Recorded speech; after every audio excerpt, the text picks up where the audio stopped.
Sukanya Lucknow chicken emporium जल्द आपके शहर रीवा में।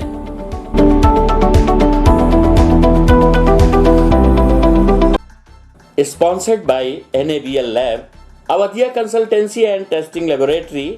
पता है रामपुर बघेलान, सतना, मध्य प्रदेश। नमस्कार, मैं हूं संतोष। सिटी न्यूज वैन रीवा की सांध्यकालीन समाचार सेवा में आपका स्वागत है। प्रस्तुत हैं आज के मुख्य समाचार। बकिया बराज नहर में धकेले गए आधा सैकड़ा से अधिक मवेशी, रेस्क्यू में जुटा प्रशासन। सफाई व्यवस्था को लेकर नेता प्रतिपक्ष ने पार्षदों के साथ महापौर को सौंपा ज्ञापन। पूर्व सरपंच के अपहरण एवं मारपीट मामले में आरोपियों के विरुद्ध कार्रवाई की मांग, पुलिस अधीक्षक को सौंपा ज्ञापन। खबरें अब विस्तार से। सफाई व्यवस्था को लेकर नेता प्रतिपक्ष ने पार्षदों के साथ मिलकर महापौर को सौंपा ज्ञापन। नालियों एवं मार्गों की सफाई व दुर्गा पंडालों के आसपास कीटनाशक छिड़काव के लिए की गई मांग। आपको बता दें कि नगर निगम क्षेत्र में सफाई व्यवस्था एवं नालियों की समुचित सफाई के लिए नेता प्रतिपक्ष दीनानाथ वर्मा सहित भाजपा पार्षदों द्वारा महापौर को ज्ञापन सौंपा गया। इस दौरान ज्ञापन सौंपने आए नेता प्रतिपक्ष व पार्षदों ने कहा कि शहर में सफाई व्यवस्था चरमराई हुई है। 2-3 गाड़ियों के सहारे पूरे शहर का कचरा उठाने का प्रयास किया जा रहा है। ज्ञापन पत्र में मांग की गई कि हर वार्ड में मच्छरों का प्रकोप है, जिसके लिए कीटनाशक का छिड़काव किया जाना अति आवश्यक है। त्योहारों के सीजन को ध्यान में रखते हुए सभी पंडालों एवं सभी धार्मिक स्थलों पर सफाई व्यवस्था का ख्याल रखा जाए। सफाई मित्रों की भर्ती जनसंख्या एवं क्षेत्रफल के अनुपात के हिसाब से उपलब्धता तय की जाए। अफ्रीकन स्वाइन फ्लू एवं लंपी वायरस के प्रकोप से मरने वाले जानवरों को शहरी क्षेत्रों से हटाकर उनके निष्पादन के लिए उचित व्यवस्था की जाए। आपको बता दें कि रीवा नगर निगम क्षेत्र में साफ सफाई एवं कचरा उठाने की व्यवस्था वर्तमान महापौर के पहले भी लगभग रही थी, जिसमें सफाई का ठेका लेने वाली कंपनी के द्वारा 52 की जगह मात्र 4 से 5 वाहनों का ही प्रयोग किया जा रहा है। शायद यही कारण है कि स्वच्छता अभियान में रीवा का नंबर पहला कभी नहीं आया। अब जबकि सत्ता पलट हो चुका है और कांग्रेस के महापौर ने नगर निगम की बागडोर संभाली है, देखना यह है कि ठेका लेने वाली कंपनी के ऊपर व्यवस्थाओं को लेकर क्या कार्यवाही की जाती है। प्रस्तुत है नेता प्रतिपक्ष दीनानाथ वर्मा एवं महापौर अजय मिश्रा बाबा से प्राप्त जानकारी के अंश। आज हमने कुछ समस्या को लेकर महापौर को ज्ञापन सौंपा है। क्या मामले है, क्या कहते हैं? वर्तमान में त्योहारों का सीजन चल रहा है और सफाई व्यवस्था बिल्कुल पटरी से उठी है। भारतीय जनता पार्टी की सभी पार्षद 3 दिन में शहर का भ्रमण किया, रात में भी और दिन में। स्थिति ये देखने को मिली कि हर जगह कचड़ों का अंबार लग गया है। सफाई व्यवस्था कहीं ना कहीं पटरी से बहुत ज़्यादा है, क्योंकि त्यौहार का भी सीजन है, सभी धर्मों का त्यौहार है सामने। हम लोगों का ये मानना था कि हम लोगों ने पहले हेल्थ अफसर से बात की तो उन्होंने बोला कि हमारे पास जो संसाधन है उतने में हम ये करा पा रहे हैं। तो हम लोगों को लगा कि नहीं, माननीय महापौर जी इस विषय पर चर्चा करनी चाहिए। तो हम लोगों ने कल फ़ोन पर चर्चा की थी और हमने बताया तो उन्होंने कहा नहीं, ऐसा कुछ नहीं है। तो हम लोगों ने कहा कि माननीय महापौर जी हम आपसे ज्ञापन देते हैं और इसको आप स्वीकार करें और इन बिंदुओं पर आप जो है तत्काल कार्रवाई करें। हमने उसमें दिया है कि सफाई व्यवस्था बिल्कुल नहीं है, लेबरों की कमी है, पार्किंग मशीन नहीं चल रही है और जिस वार्ड के अनुपात में लेबरों की भर्ती होनी चाहिए। हमारे जो सफाई मित्र हैं वो वार्ड के अनुपात पे होनी चाहिए। किसी वार्ड में 40 हैं तो किसी वार्ड में 6 हैं। वार्ड के अनुपात और जनसंख्या के अनुपात पे ही वहाँ पे वो व्यवस्था होनी चाहिए। जैसे कचरा गाड़ी के लिए तो हर वार्ड में 1 गाड़ी या 2 गाड़ी जानी चाहिए। बड़ी गाड़ी तो बड़ा वार्ड है तो 2 गाड़ियाँ कम से कम वहाँ जानी चाहिए। और देखने में ऐसा आ रहा है कि 1 गाड़ी से 4-4, 5-5 वार्डों के कचरे उठाए, इससे सफाई मतलब बिल्कुल नहीं हो पाई। आप भी कई पंचवासी से यहाँ पार्षद रह चुके हैं, आपके साथ भी पार्षद रह चुके हैं। व्यवस्थाएं पहले भी यही थी, तो पहले क्या ऐसा नहीं है। पहले हम लोग व्यवस्था बनाते थे और हमें नहीं लगता कि अगर व्यवस्था न बनाई होती तो शहर इतना हमेशा देखा गया कि एक ही गाड़ी से 5-5 वार्ड पहले नहीं, पहले 52 गाड़ियाँ चलती थी। वर्तमान में हमको लगता है 20-22 गाड़ियाँ चल रही। 52 गाड़ियों का हम लोगों के पास रिकॉर्ड उपलब्ध है कि 52 गाड़ियाँ उस समय हम लोगों ने चलाई थी। हर वार्ड के लिए 1, बड़े वार्डों के लिए 2 गाड़ियाँ, छोटे वार्डों के लिए 1 गाड़ी। क्या प्रमुख मांगे हैं आप लोगों? बस यही कि कचरा सफाई व्यवस्था को सुदृढ़ करें और जो पटरी से उतरी है उसको पटरी पे ले आए। ये तो आप भी उनसे चर्चा कर सकते थे, क्योंकि नेता प्रतिपक्ष है। चर्चा हमने की थी। जेड शायद मुझे नहीं मिला, इसलिए मुझे ये प्रक्रिया अपनानी पड़ी, क्योंकि सारे लोगों का मन था कि हम लोग एक बार चल के बात कर लें। माननीय महापौर जी ने हमारी बात सुनी और ढंग से इस बात का स्वीकार भी किया।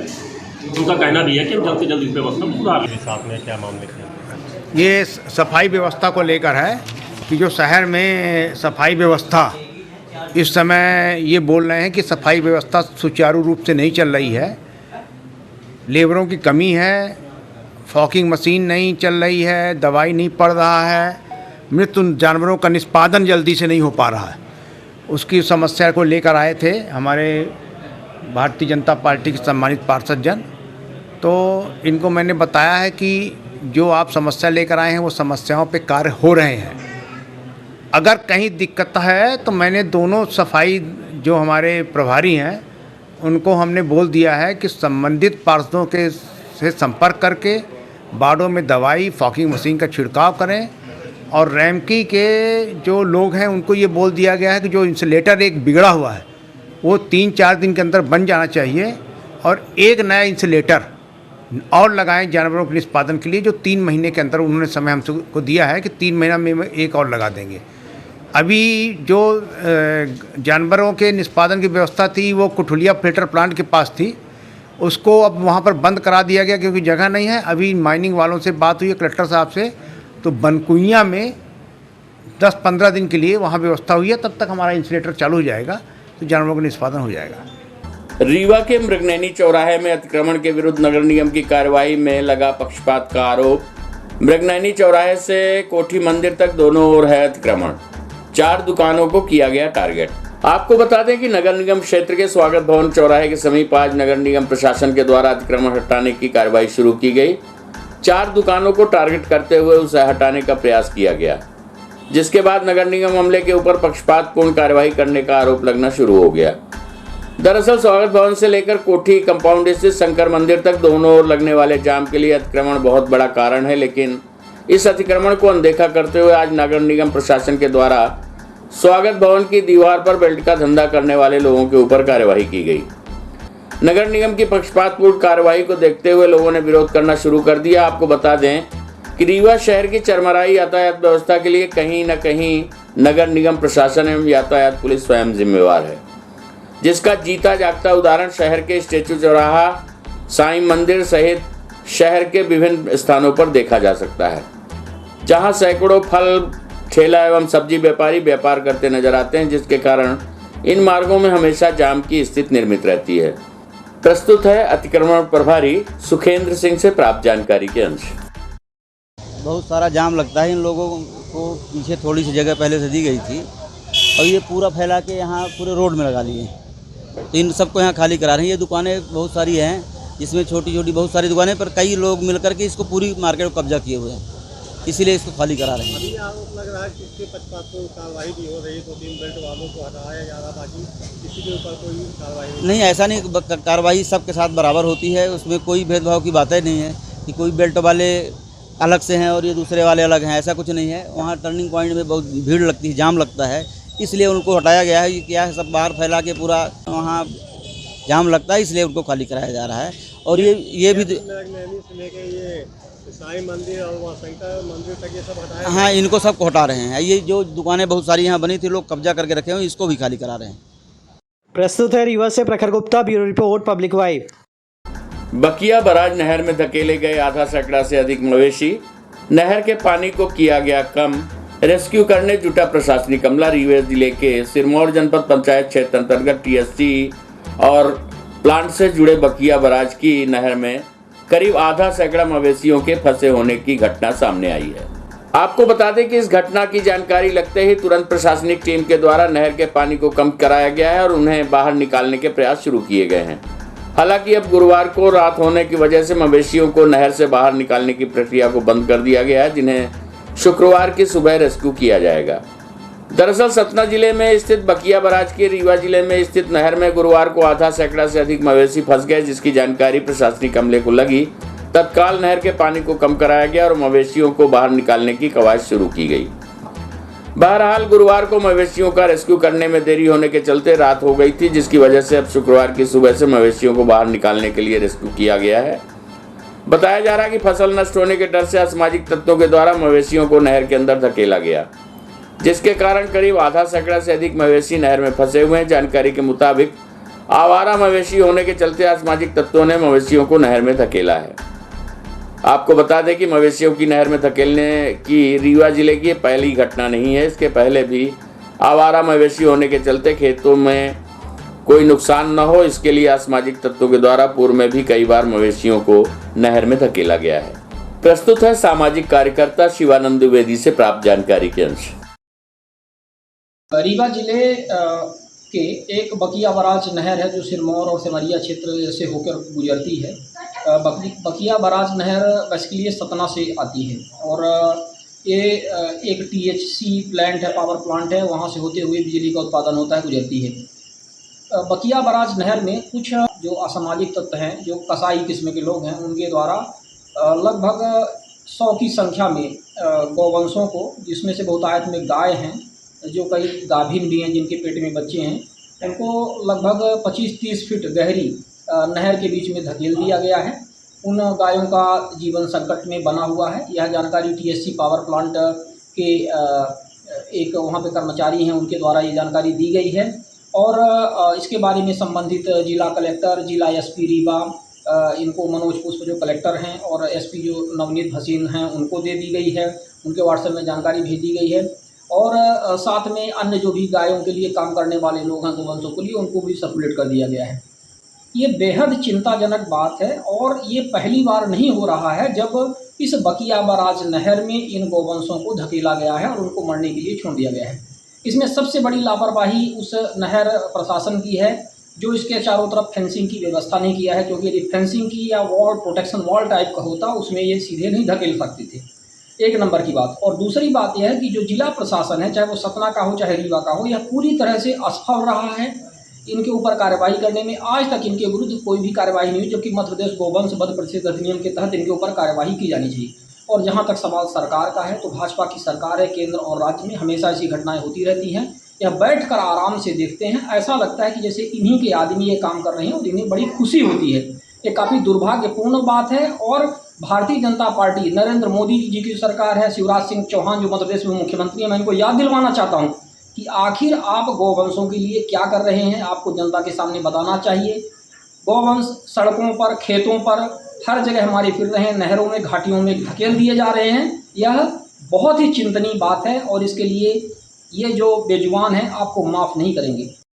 आतिशबाजी लाइसेंस के लिए 1 अक्टूबर से 18 अक्टूबर तक करें ऑनलाइन आवेदन। दीपावली के अवसर पर आतिशबाजी विक्रेता 1 अक्टूबर से 18 अक्टूबर तक MP ई-सर्विस पोर्टल के माध्यम से आतिशबाजी लाइसेंस के लिए ऑनलाइन आवेदन कर सकते हैं। आपको बता दें कि लाइसेंस के लिए आवेदन लोक सेवा केंद्र के माध्यम से करना होगा। शहरी क्षेत्र रीवा के लिए आतिशबाजी लाइसेंस के आवेदन की हार्ड कॉपी कलेक्ट्रेट कार्यालय में रहेगी। शहरी क्षेत्र में आतिशबाजी के लिए नवीन आवेदन स्वीकार नहीं किए जाएंगे।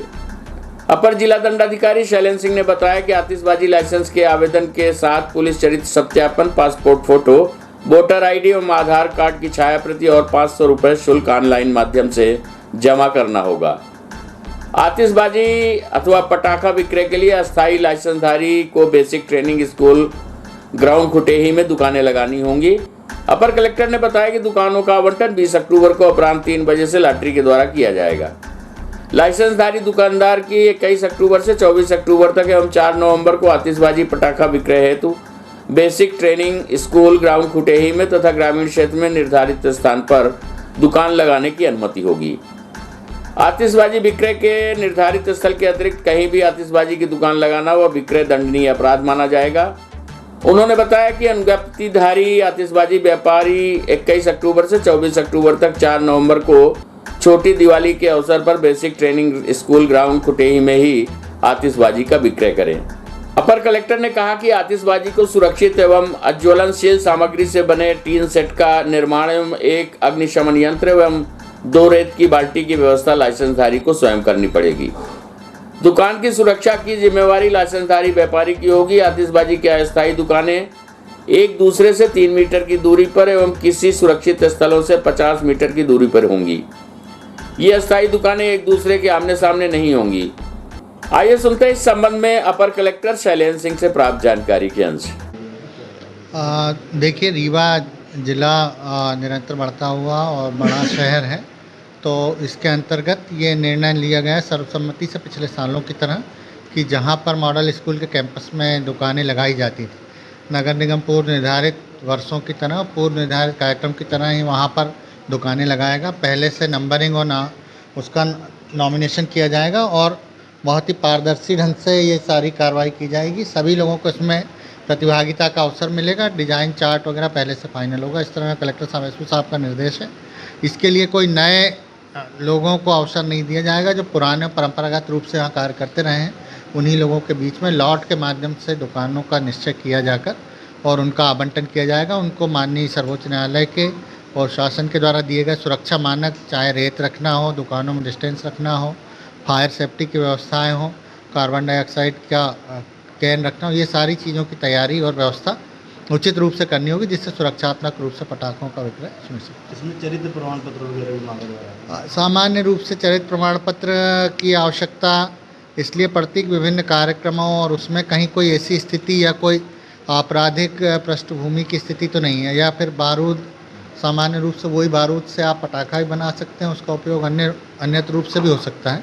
तो एक सुरक्षात्मक दृष्टि से एक सामान्य रूप से लिया जाता है और इसमें कोई वो नहीं है। जहाँ से भी उनको यदि कहीं असुविधा होती है तो उसके लिए सभी एजेंसी हम लोग प्रारंभिक तौर पर और शीघ्रता के साथ उनका ये सब चीज़ों का निराकरण करवा देते हैं। पूर्व सरपंच के अपहरण एवं मारपीट मामले में आरोपियों के विरुद्ध कार्यवाही की उठी मांग। बीते दिनों पूर्व सरपंच के अपहरण एवं मारपीट के मामले को लेकर पूर्व सरपंच सहित भारी संख्या में ग्रामीणों ने पहुंचकर पुलिस अधीक्षक को ज्ञापन सौंपा। आपको बता दें कि प्रार्थी राघव दास कुशवाहा ने बताया कि वो 2015 से लेकर 2021 तक ग्राम पंचायत बरेती कला पनवार का सरपंच रह चुका है।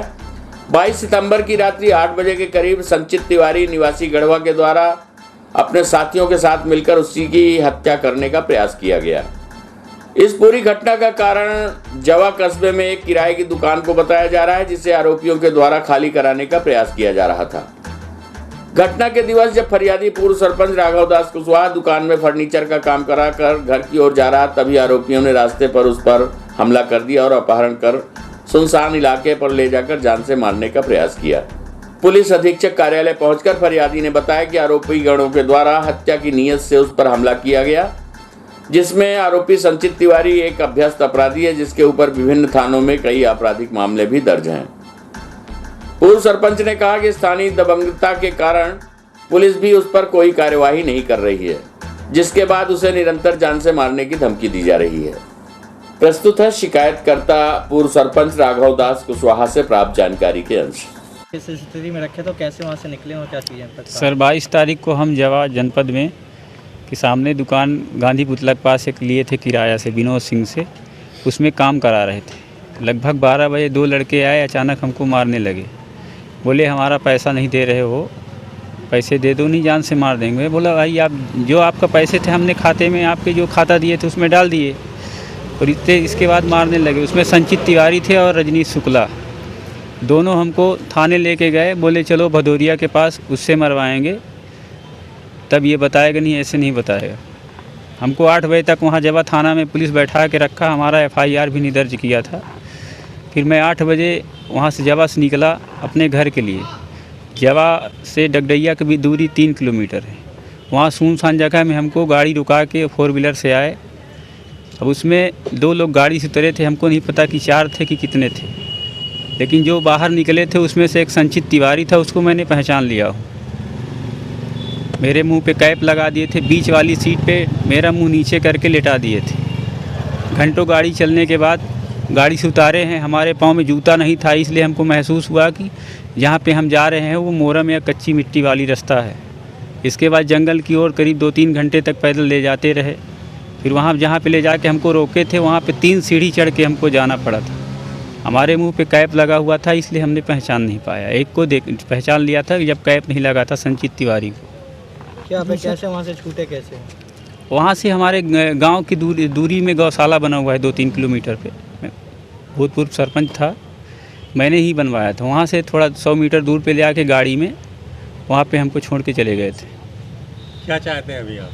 अभी हम चाहते हैं सर कि दूसरे के साथ ऐसा ना हो, इसलिए उनको उचित कार्रवाई की जाए। किस बात की शिकायत आपने की थी, तो उनको अभी तक क्या कहा? अभी तक कुछ नहीं हुआ है। आज हम SP साहब के पास आए हैं और आवेदन दिए हैं।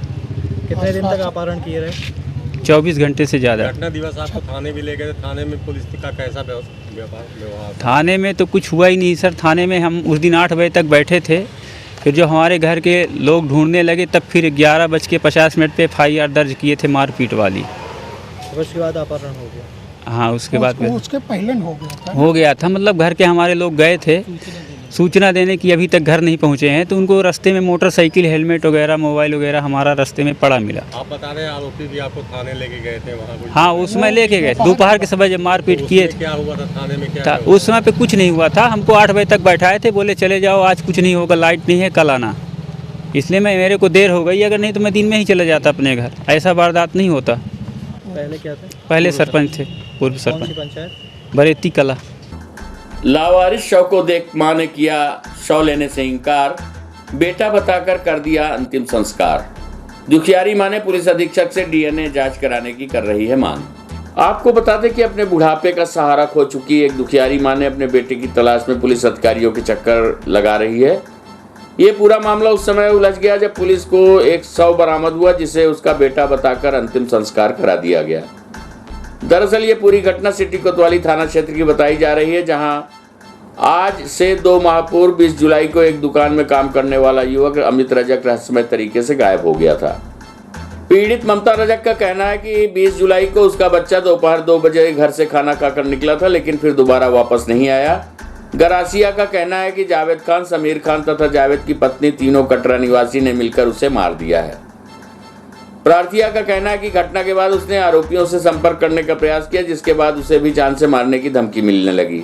उसके द्वारा पुलिस को बताया गया कि राखिया के द्वारा पुलिस अधीक्षक को बताया गया कि 24 अगस्त को समीर नामक एक युवक के द्वारा उसे फोटो दिखाई गई थी, जिसमें उसका बच्चा सिलपरा नहर में बहता हुआ दिखाई दिया। लेकिन पुलिस ने जो शव उसे दिखाया था वो उसके बच्चे का नहीं था। फरियादी का कहना है कि बरामद हुए शव का DNA कराकर पहचान की जाए, जिससे उसके बच्चे की पहचान हो सके। पुलिस अधीक्षक कार्यालय फरियादी लेकर पहुंची महिला के द्वारा कुछ ऑडियो भी सुनाए गए हैं, जिसे आरोपियों से बात होने का ऑडियो बताया जा रहा है। प्रस्तुत घटना के संबंध में पीड़िता ममता रजक से प्राप्त जानकारी के अंश। ज्ञापन देने आई, क्या मामला क्या है? जी कि हमने आज 2-3 महीने से रेंग रहे, हमारे बच्चे को कोई खुलासा नहीं हुआ और जो लाश हमारी थी तो उसको नहीं दिखाया गया। जो सिलपरा डैम से निकाले हैं उसको हमको नहीं दिखाया गया। वो हमारा लड़का है और समीर खान और जावेद खान की औरत बिमला रजक, गुलाब रजक ने ये मिलके ही मारे हैं। अब उसकी भाभी ने हमको बताई कि मारा है, पिलाया है, फिर ले गया सिलपरा डैम में फेंक दिया है। क्या इसकी रिकॉर्डिंग कुछ है? जी रिकॉर्डिंग है हमारे पास, दोनों को, उनकी भाभी का भी है, समीर का भी है रिकॉर्डिंग हमारे साथ। समीर ने क्या बताया आपको? समीर बोला है कि हमारी वीडियो बनाया था तो हमने डरवाने के लिए, डांटने के लिए ले गए थे, मगर जान से नहीं मारे हैं। फिर बता रहा है कि अब मारे हैं। उसकी दादी और उसकी भाभी बोलती है कि पैसा ले लो, तुमको पैसे में तौल देंगे, कंप्रोमाइज़ कर लो, नहीं तो तुम दोनों जब माँ बेटी बची हो तब दोनों को निपटाएंगे। आपको जो लाश दिखाई गई थी वो आपके बच्चे की नहीं थी? जो हॉस्पिटल, हाँ वो हमारी नहीं थी। और क्या बोल रहे थे वही है? हाँ वो बोलते हैं वही है। कोई सिलपरा में आप शव की बात कर रही हैं, जो बोल रही है कि आपके बच्चे की थी, वो शव कहाँ है अभी? वो नहीं दिखा रहे हैं हमारे, जो उसमें झूलता है वो जो निकाल के लेके आए हैं बिछिया थाना में बताए हैं कि वही है। ठीक, हमने हॉस्पिटल में देखने गए 23 जुलाई को। हाँ 23 जुलाई को लाश आई सिलपरा, वो उसमें बिछिया थाना में। फिर हम लोग 24 तारीख को गई, 24 जुलाई को, तो वो लाश हमारी नहीं थी। जो हमारी लाश वो लाश हमको नहीं दिखाया गया। उस समय आपने पुलिस से बोला कि ये नहीं जी है जी हम बताए हैं, बताए तो बोले कि उस गल गई होगी, इतना ज़्यादा पहचान में नहीं आ रही। तो हमने ये भी बोले कि DNA टेस्ट करवाया जाए हमारे बच्चे को, तो अभी तक हो गया, कोई जानकारी नहीं दिए भैया। कोई आरोपियों के ऊपर कोई कार्रवाई हुई अभी तक? कोई आरोपी के पास कोई कार्रवाई नहीं हो, ऊपर से उल्टा धमकी देते हैं हमको, माँ बेटी को। अब माँ बेटी बस तो हैं, पापा नहीं है, उनके ख़त्म हो चुके 2016 में। अब हम लोगन 2 जन हैं, बिटिया हमारी थोड़ी कम दिमाग की है, उसको उल्टा सीधा बोल के निकलेगा, गाड़ी से निकलेगा तो उल्टा सीधा बोलेगा और कहता क्या उखाड़ लिए हमारा। और उसकी दादी भी बोलती है कि पैसा ले ले, इससे उससे कहवाती है घर में आके। और जावेद की औरत भी बोलती है। इसके सामने क्या आश्वासन दिया है आप? बोले हैं कि चलिए हम देखते हैं, उनको शाम को बुलवाते हैं और वो आपको भी बुलवाएंगे। अब बस बुलवाते हैं, कोई कार्रवाई नहीं करते हमारे बच्चे के साथ। जब हमारे बच्चे की कार्रवाई नहीं करेंगे तो अगला आदमी के साथ भी कर सकते हैं।